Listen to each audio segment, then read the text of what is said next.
our story really began with 50 years of customer service, right?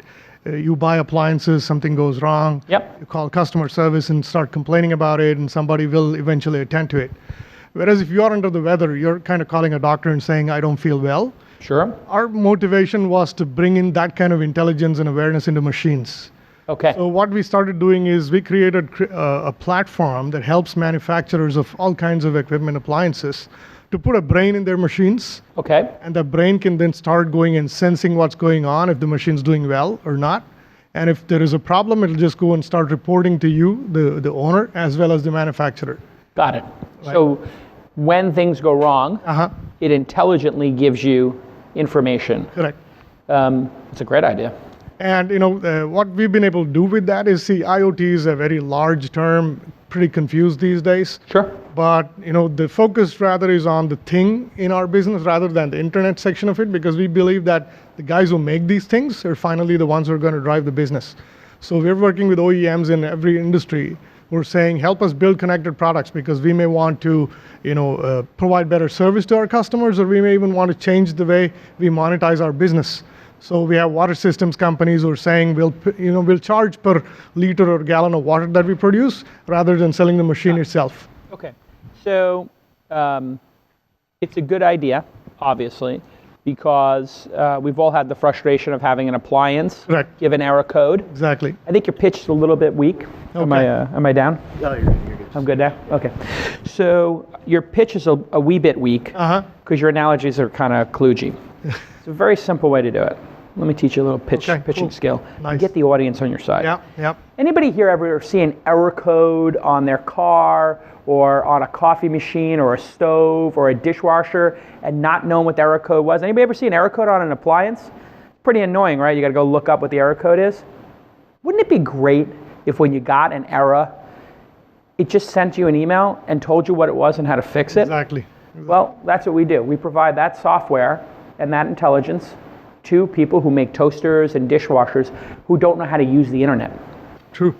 It's a better pitch. Yeah. I'm going to pick it up. So anyway, they recorded it, so just No, of course. But it's one of the things I have to say. Entrepreneurs are really bad at pitching their own startups because you're so in the weeds. Yeah. Right. So one of the great techniques I learned was, instead of you trying to pitch your idea, ask your customers to tell you what your product does. Right. And so Square did this. And if you go to Square's website for processing payments, it knows what city you're in. It picks a testimonial from that area. So if you're in Portland, it would pick the hipster Portland thing with the suspenders and the barista there, and they explain to you why they use Square. Right. And it turns out one of the people who gave a testimonial to Square early on just said, the machine is a lot smaller and it's not as ugly, and the fees are less. And when that woman said, the small business owner said, the fees are less, people believed her. But when they said they charged less, people didn't believe them. Correct. It's a credibility issue. So this idea to have your customers explain to you in plain English what you do. But I like your business a lot because it's enterprise, and you're going to know it's B2B to C. Yeah. You're going to know immediately if it works or not. Not necessarily from the consumers, but when you go to the business people and they say, yes, we need it, no, we don't. So if you're... Right, absolutely. Who's the biggest client you have right now? Do you have like a high-end Miele dishwasher company or someone like that who is using it? So we've got some very large brands in India, OEMs who are using it. We're talking to some very large brands. When I said Miele, the sort of elite, I think that's German or I don't know what it is. Exactly. Do you have someone like that or no? Like that, yes. You do? Who? Yes. So, Videocon in India, they're the largest consumer durables brand in the country. That's they're going across air conditioners, washing machines, refrigerators, all of them. We're talking to a laundry services company here in the United States for 500,000 washing machines. Good. It's business that is creating a lot of traction for us. It turns out the service revenue is a big ongoing piece. Correct. And I think that, the Maytag repair person was always commercials about that.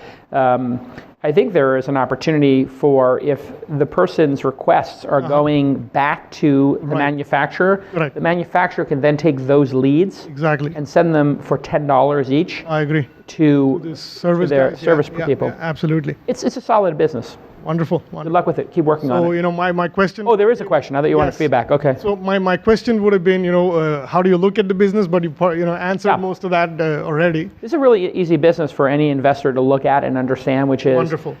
Just go talk to your top 3 or 4 customers and say, how is the integration going? How many units do you deploy? How does this make economic sense to you?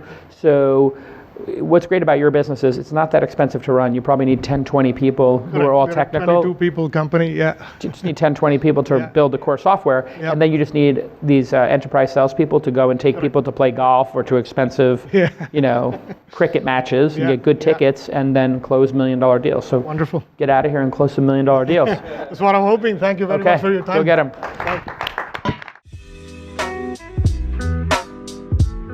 Hey everybody, let's take a moment to thank our friends at Braintree. They have been a great supporter of This Week in Startups, and they are the simplest, easiest, and safest way to do payments. Today I want to talk to you a little bit about checkout experience. That's when people are checking out of your website.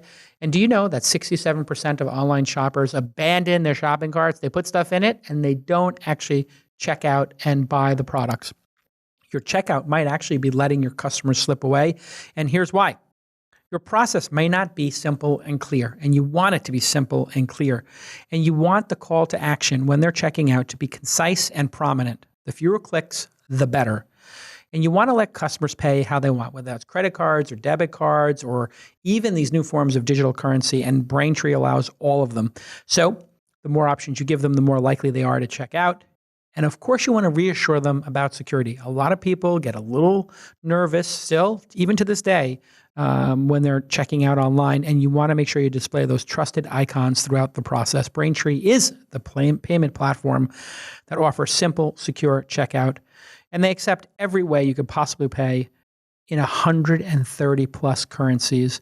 You can learn more by going to braintreepayments.com/twist, braintreepayments.com/twist, braintreepayments.com/TWIST/twist. It's a great product. A lot of my startups use it. In fact, every e-commerce startup I think I've ever invested in uses Braintree.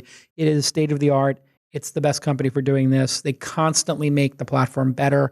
So go ahead and visit braintreepayments.com/twist. It's a total no-brainer. Okay, let's get back to this exciting episode.